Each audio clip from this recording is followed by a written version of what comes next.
성경책에 이 감사에 대한 이야기가, 감사에 대한 말이 몇 번이나 나올까요?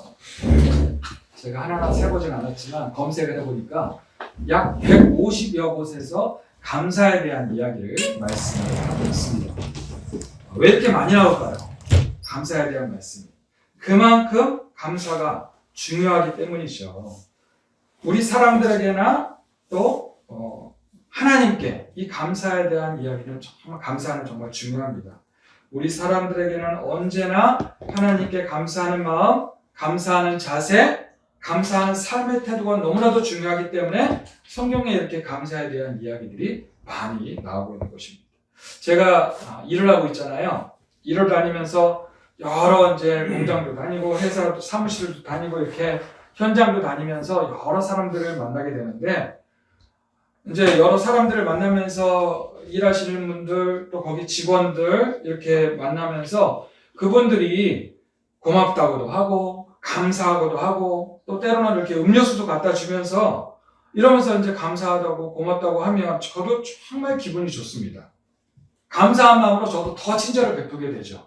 그런데 그와 반대로 뭐가 그렇게 불만인지 그냥 얼굴에 온갖 짜증이 가득 차 있는 얼굴로 또 말투로 툭툭 그냥 말로 그냥 짜증내면서 때로는 그냥 말도 안 하고 턱으로 이런 식으로 뭐 이쪽으로 가라고 이런 식으로 하면 얼마나 참 마음에 불편한 마음이 드는지 그렇게 불편한 마음으로 그냥 나오게 되는 것이죠.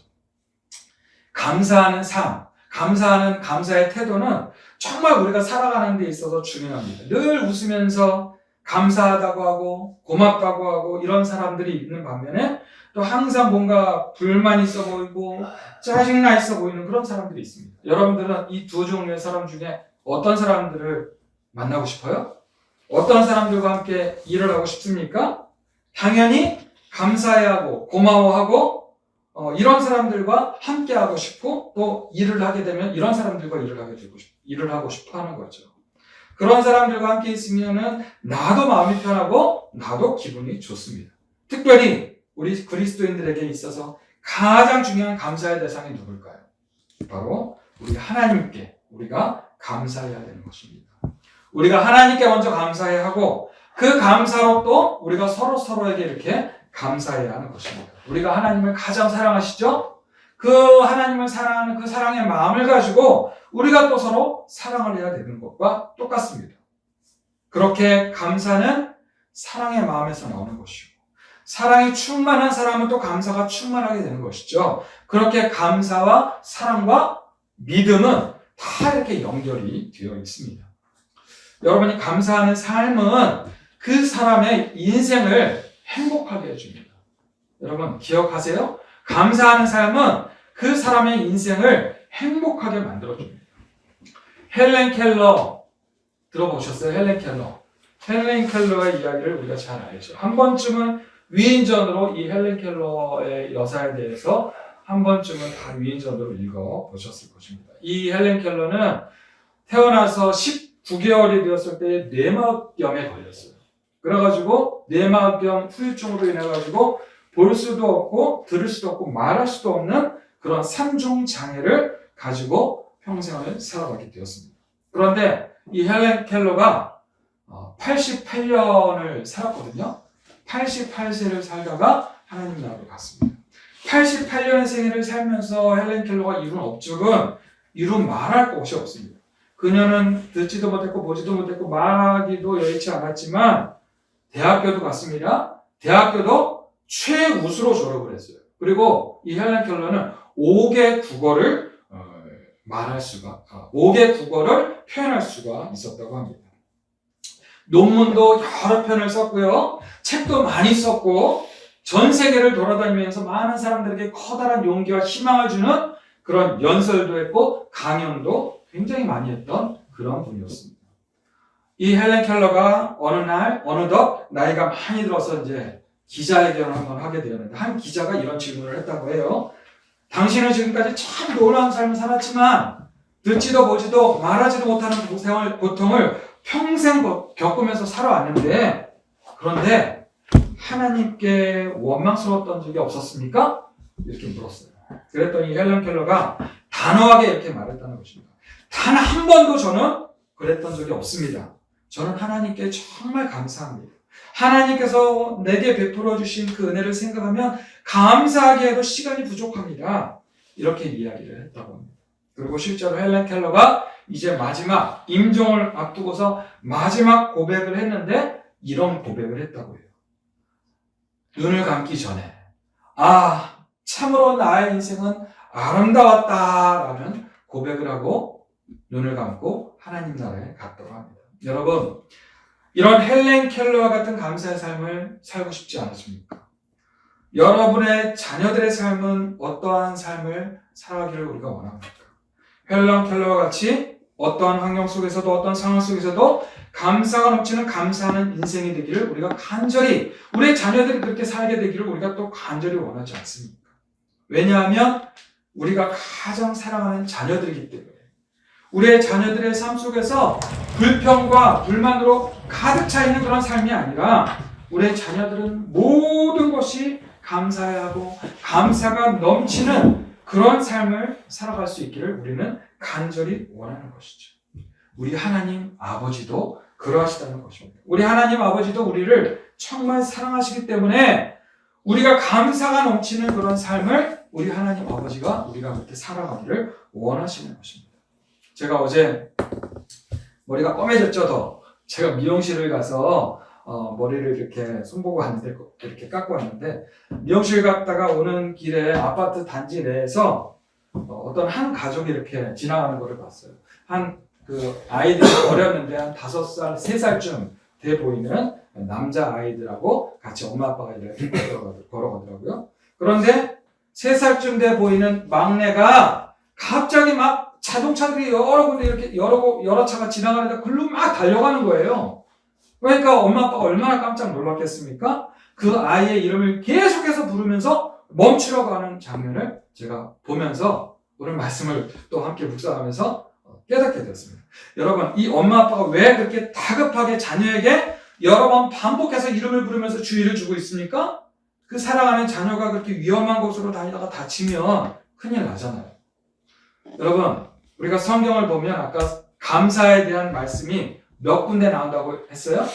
150여 곳에서 감사에 대한 말씀을 하고 있다라고 말씀을 드렸습니다. 하나님께서 왜 이렇게 계속해서 감사하라고 계속해서 이렇게 말씀하고 있을까요? 감사하지 않는 삶과 감사하는 삶에는 너무나도 큰 차이가 있기 때문인 것이죠. 감사하지 않는 삶에는 너무나도 큰 불행이 있기 때문에 제발 감사하는 삶을 살라고 우리 하나님 아버지께서 사랑의 마음으로 계속해서 반복해서 감사하는 자가 되라라고 지금 말씀하고 있는 것입니다. 여러분, 오늘 설교 제목이 뭐예요?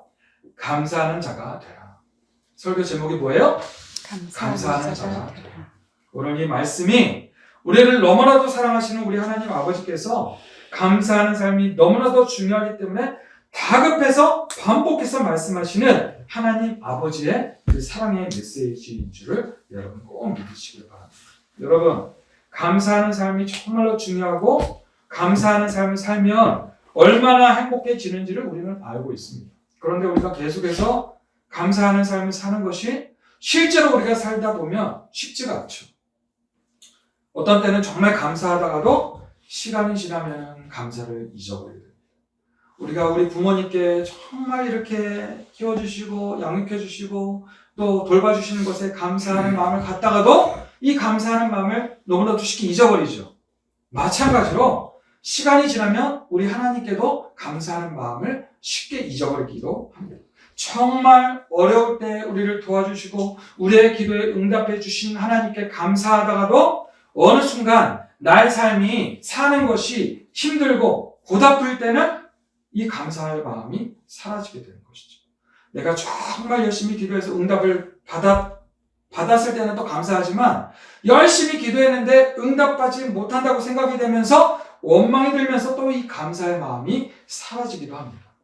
그리고 지금 나에게 주어진 지금의 이 행복이 지금 내가 누리고 있는 것들이 때로는 당연한 것이다 라고 생각하면 또 감사하다는 마음을 잊어버리게 되는 것이죠. 여러분, 우리가 계속해서 감사하는 이 삶을 살아가는 데 필요한 것이 정말 무엇인 줄 아세요? 끊임없는 하나님의 은혜가 필요한 것입니다. 이 감사라는 헬라어 단어가 유카리스테오라는 단어입니다. 유카리스테오. 앞에 한번 보세요. 유카리스테오라는 단어인데 이 앞에 유라는 단어가 좋다, 기쁘다라는 뜻이고 카리스가 은혜라는 뜻이에요. 그러니까 합성어가 이 유카리스테오, 이 감사라는 단어인데 그러니까 이 유카리스테오는요 은혜를 기쁘게 인정한다라는 뜻을 가지고 있는 단어입니다. 그러니까 감사는 뭐예요? 하나님의 은혜를 기쁘게 내가 인정하는 것이 바로 감사인 것입니다. 다시 한번 말씀드려요. 이 감사가 뭐예요? 하나님의 은혜를 내가 기쁘게 인정하는 것입니다. 그렇게 하나님의 은혜를 기쁘게 인정하는 이 감사를 위해서는 먼저 무엇이 필요하냐면 하나님을 향한 굳센 믿음이 필요하다는 것입니다. 오늘 함께 그 본문이 바로 그것을 말씀해주고 있네요. 우리 15절 말씀을 우리 같이 한번 읽겠습니다. 15절 시작. 그리스도의 평강이 너희 마음을 주장하게 하라. 너희는 평강을 위하여 한 몸으로 부르심을 받았나니 너희는 또한 감사하는 자가 되라. 그리스도의 평강이 너희 마음을 주장하게 하라. 여러분, 지금 이 골로새서를 이 사도 바울이 편지로 써서 보내고 있는데 지금 이 골로새서의 편지는 사도 바울이 터키에서 복음을 전하다가 로마 병사들에게 잡혀가지고 배를 타고 압송이 돼가지고 로마 감옥에 갇혀있는 상태인 거예요. 그러니까 이 사도 바울이 지금 로마 감옥에 갇혀있으면서 쓴 편지가 바로 이 골로새서의 편지입니다. 편안하고 따뜻한 집에서 쓴 편지가 아니라 춥고 어둡고 냄새나고 불편한 로마의 지하 감옥에 갇혀있으면서 그리스도의 평강이 너희 마음을 주장하게 하라. 너희는 또한 감사하는 자가 되라. 그리고 17절 말씀에 또 무엇을 하든지 말이나 일하나 다 예수의 이름으로 하고 그를 힘입어 하나님 아버지께 감사하라. 여러분 이 말은 지금 사도 바울이 자신은 비록 춥고 어둡고 냄새나는 감옥에 있지만 자신은 지금 그리스도의 평강으로 가득 차 있다고 말씀하고 있는 것입니다. 지금 로마 감옥에 갇혀 있는 이 사도 바울이 로마와는 멀리 떨어져 있는 지중해 건너편에 터키 지방에 있는 골로새 교회의 성도들에게 자신과 같이 그리스도의 평강으로 충만해져서 감사하라라고 권면하고 있는 것입니다. 여러분, 이 그리스도의 평강이 무엇입니까? 예수님 안에 있는 평강이 그리스도의 평강입니다. 마가복음 4장에 보면 거친 풍랑에 있는 배 안에서 편안하게 주무시고 계시는 예수님에 대한 이야기가 나옵니다. 큰 광풍이 일어서 배가 막 요동치고 있었어요. 제자들이 함께 타고 있었는데 제자들은 난리가 났죠. 배가 막 뒤집어지기 일부 직전이니까. 제자들은 난리가 나서 주무시고 계시는 예수님을 급하게 깨웁니다. 그리고 예수님께 이렇게 외칩니다. 선생님이여 우리가 죽게 된 것을 돌보지 아니하시나이까. 근데 예수님은 평안하게 주무시고 계셨다는 거예요. 예수님이 일어나셔서 한마디 하십니다. 잠잠하라 고요하라. 이 한마디에 그 거세게 불던 바람이 그치고 바다가 아주 순식간에 잔잔해집니다. 그리고 예수님께서 제자들에게 이렇게 말씀하시죠. 어찌하여 이렇게 무서워하느냐? 너희가 어찌 믿음이 없느냐? 여러분, 예수님께서 이렇게 평강 가운데 계셨던 그 평강의 근원이 무엇이라고 지금 말씀하고 있는 거예요? 믿음이 바로 평강의 근원이다라고 말씀하고 있는 것입니다. 예수님이 로마 병정들에게 잡히셨을 때에도 대제사장과 로마 총독 빌라도 앞에서 헤롯 대왕 앞에서 신문을 당하시고 로마 병사들에게 채찍을 맞으시고 십자가에 매달려 쓰실 때에도 예수님의 육신은 비록 고통스러우셨지만 예수님의 마음은 항상 평강하셨습니다. 왜냐하면 예수님께서 믿음의 근원이셨기 때문에. 지금은 비록 고통스럽고 지금은 너무나도 힘들고 불편하지만 잠시 후에 이 고통이 지나가고 나면 승리할 것이라는 확고한 믿음이 있었기 때문에. 그리고 이 고난이 지나고 나면 영원히 참된 평안이 찾아올 것을 예수님은 아셨기 때문에 예수님은 늘 평강하셨다는 것입니다. 인생의 폭풍은 언젠가는 지나갈 것을 아셨기 때문에 예수님은 늘 평강하셨습니다. 그러므로 여러분, 지금 우리의 인생의 폭풍은 지금 우리의 인생의 고난과 고통과 어려움들은 반드시 언젠가는 지나가게 되는 줄을 믿으시는 저와 여러분들이 되시길 바랍니다. 그리고 이러한 고난의 폭풍들을 믿음으로 우리가 지나가면 영원한 그리스도의 평강이 우리 인생에 있게 될 것을 믿음으로 믿고 감사하시는 저와 여러분들이 되시기를 간절히 축복합니다. 여러분, 그리스도의 평강으로 감사할 수 있는 이 믿음이 우리에게 있으려면 무엇이 필요할까요? 16절의 말씀을 함께 읽겠습니다. 16절 시작. 그리스도의 말씀이 너희 속에 풍성히 거하여 모든 지혜로 피차 가르치며 권면하고 시와 찬송과 신령한 노래를 부르며 감사하는 마음으로 하나님을 찬양하고. 여러분, 우리가 감사할 수 있는 믿음을 위해서는 그리스도의 말씀이 너희 속에 풍성히 거하여, 이 그리스도의 말씀이 필요한 것이죠.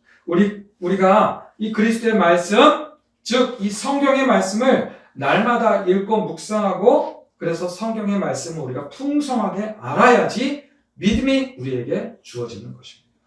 로마서 10장 17절은 이와 같이 말씀합니다. 그러므로 믿음은 들음에서 나며 들음은 그리스도의 말씀으로 말미암아 됩니다. 여러분, 믿음은 그리스도의 말씀, 즉 이 성경 말씀을 자꾸 듣고 읽고 배워야지 믿음이 우리 가운데 생겨나게 된다는 것이죠.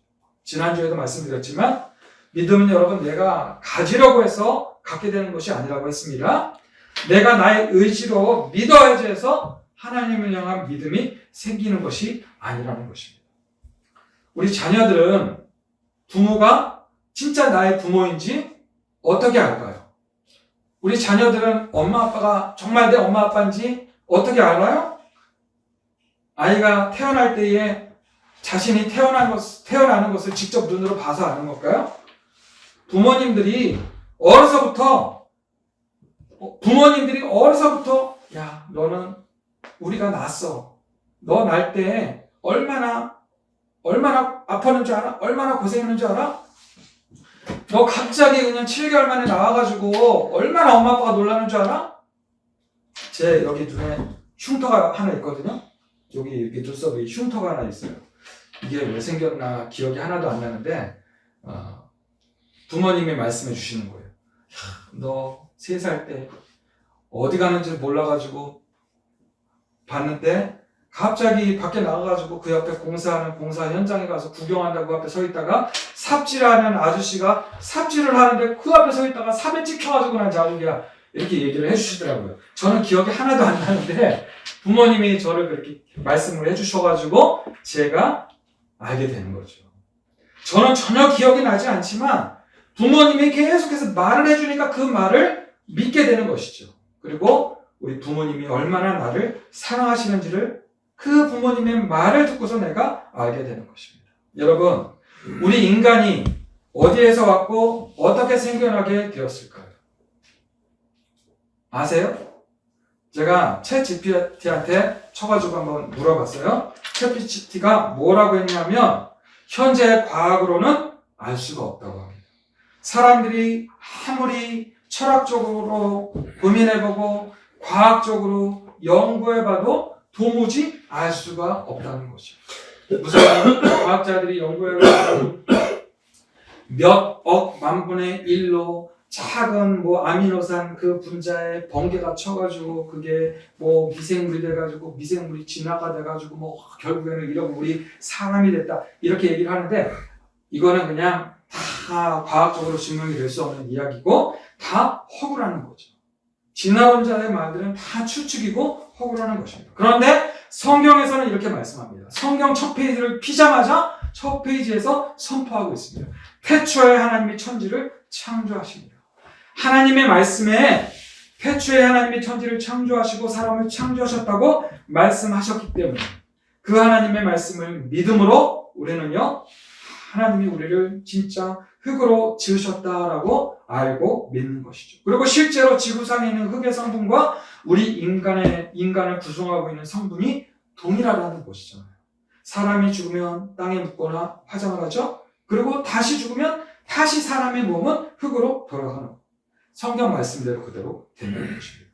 그리고 하나님께서 과거와 미래를 알 수 없는 그와 같은 우리에게 우리의 아버지가 되어주셔서 우리를 사랑하신다라고 말씀하시기 때문에 이 지약으로 가득한 땅에서 고통과 아픔과 두려움으로 가득한 이 땅에서 우리에게 그리스도의 평강을 주신다고 말씀하시기 때문에 그 하나님의 말씀을 믿음으로 여러분 우리가 더욱 감사하는 삶을 살아갈 수 있게 되는 것입니다. 그리고 그렇게 믿음으로 감사하는 삶을 살아가면 앞에서 말씀드린 이 헬랑켈라우 여사와 같이 비록 지금은 힘들고 어려운 상황 가운데 있을지라도 우리가 하나님께 감사하고 모든 일에 모든 것에 감사가 넘치는 그런 축복된 인생으로 살아갈 수 있게 되는 것입니다. 여러분 감사에 대해서 나누고 싶은 말씀이 참 많이 있지만 마지막 한 가지 말씀을 나누고 오늘 말씀을 마무리하고자 합니다. 여러분 감사는요 내가 입으로 표현하고 또 감사함을 선포하고 감사의 기도를 하는 것이 너무나도 또 중요하다는 것입니다. 우리 16절과 17절 말씀을 마지막으로 같이 한번 읽겠습니다. 16절 17절 시작. 그리스도의 말씀이 너희 속에 풍성히 거하여 모든 지혜로 피차 가르치며 권면하고 시와 찬송과 신령한 노래를 부르며 감사하는 마음으로 하나님을 찬양하고 또 무엇을 하든지 말이나 일이나 다 주 예수의 이름으로 하고 그를 힘입어 하나님 아버지께 감사하라. 여러분 뭐라고 말씀하고 있습니까? 시와 찬송과 신령한 노래를 부르며 감사하는 마음으로 하나님을 찬양하라 라고 말씀하고 있습니다.